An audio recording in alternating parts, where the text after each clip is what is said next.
A alegria não chega apenas no encontro do achado, mas faz parte do processo da busca.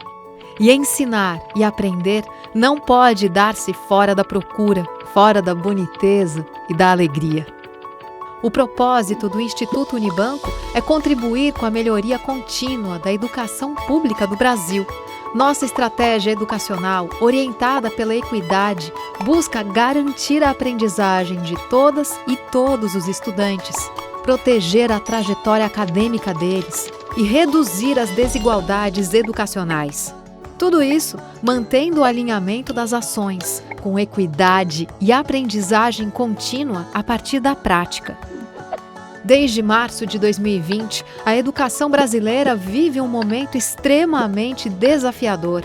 Por causa da pandemia do coronavírus e o fechamento das escolas por todo o país, foi preciso criar novas estratégias para enfrentar a realidade que se impôs. O Jovem de Futuro se inseriu neste contexto desde o início, apoiando as quase 4.000 escolas do programa, com apoio às análises sobre a situação de cada rede, estudos de experiências internacionais e novas soluções de gestão.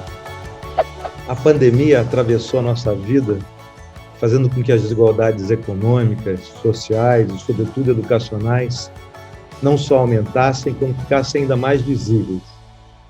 Hoje, nós precisamos estar cada vez mais juntos, mobilizados. Os profissionais da educação, os professores, as professoras, os estudantes, as organizações da sociedade civil, todos integrados, todos unidos, para enfrentar essas desigualdades e, sobretudo, criar condições para uma educação pública de qualidade no meio desta situação tão desafiadora. É esse esforço conjunto entre todas e todos que pode permitir que, coletivamente, nós venhamos a construir um bem público, um bem compromissado com a qualidade da educação para todos os estudantes do Brasil. Em 2020, tivemos muitos desafios. E em 2021, vamos continuar a ser desafiados com incertezas e a necessidade constante de adaptação. O Jovem de Futuro, por exemplo, passou por algumas mudanças. Foi aprimorado para apoiar as redes educacionais na gestão da reorganização dos processos de ensino-aprendizagem e reconexão dos estudantes com os processos educacionais. As alterações estão centradas no circuito de gestão, que traduz na prática o objetivo do programa. No último ano, cada estado adaptou a execução do circuito de acordo com sua situação. As adaptações geraram aprendizados e mudanças nos procedimentos neste novo ano. Uma delas está no próprio nome do método, que passa a ser chamado de circuito de gestão híbrida, uma vez que a educação híbrida, remota e presencial se tornou uma realidade e até mesmo uma oportunidade a partir da pandemia. Nesse mundo novo que estamos vivendo, podemos encontrar oportunidades pensando no circuito de gestão híbrida. Uma coisa é pensar objetivos e desafios em composição com as metas e a avaliação sempre a serviço de intensificar o apoio pedagógico. Outra coisa é ampliar e intensificar a reflexão, certo? Dado o número de incertezas que temos. E também a corresponsabilização entre as instâncias, escola, regional e secretaria. Esse processo é que vai nos permitir enfrentar o desafio de sustentar o vínculo dos estudantes com a escola, com os estudos e equacionar a questão da aprendizagem. A fase de planejamento do circuito de gestão híbrida foi remodelada e será orientada pelas diretrizes do plano da secretaria, marcadamente em 3 campos: garantia da aprendizagem, redução das desigualdades de aprendizagem e mitigação do abandono e da evasão.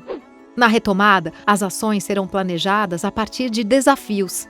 A regional recebe as diretrizes da secretaria, levanta os problemas e faz um diagnóstico, abrindo caminho para o desenvolvimento do seu plano. Na sequência, socializa as diretrizes com seu grupo de escolas, gerando consonância com as diretrizes da secretaria e orienta o início do planejamento escolar. As escolas, por sua vez, diagnosticam seus principais problemas, definem os desafios, elaboram mapas de ação e finalizam a primeira versão do plano.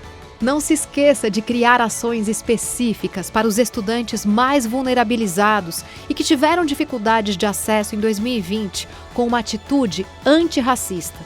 A partir dos movimentos de devolutivas e dos planos elaborados pela escola, regional e órgão central, se consolida a etapa de planejamento. Os indicadores do circuito de gestão híbrida também são aprimorados e estão mais relacionados com o contexto da crise. É importante que o planejamento contemple quem está com acesso às atividades das escolas, mas principalmente os que não estão. Neste ano, é preciso pensar na segurança sanitária e também em acolher e manter os vínculos de estudantes e professoras com a escola. E quando falamos de escola, não falamos de paredes, mas desse espaço de conhecimento que envolve toda a comunidade.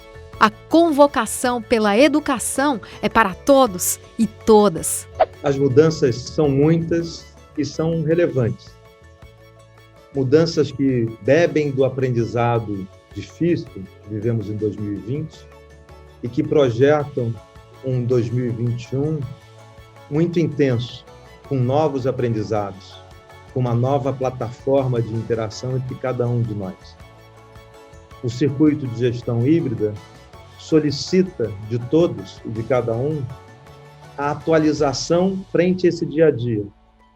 Solicita de cada professor, de cada diretora, de cada diretor, de cada professora, o engajamento, a inteligência focada, a criatividade, a mobilização, a participação para encontrarmos caminhos. Caminhos nessa educação que mobiliza dinâmicas, espaços, tempos tão variados e tão diversos, mas que estão incidindo nesse contexto de enormes desafios. As mudanças que estão sendo propostas vão todas na direção de produzir mais sentido. Produzir sentido nos atos de ensinar e nos momentos de aprender. Produzir sentido nesse mundo complexo, incerto, desconhecido, atravessado pela pandemia e que solicita que professoras e professores, diretoras e diretores, famílias, estudantes, jovens, estejam de braços dados para que nós possamos fazer as mudanças transformarem o nosso dia a dia a serviço da qualidade da educação pública em cada estado do Brasil.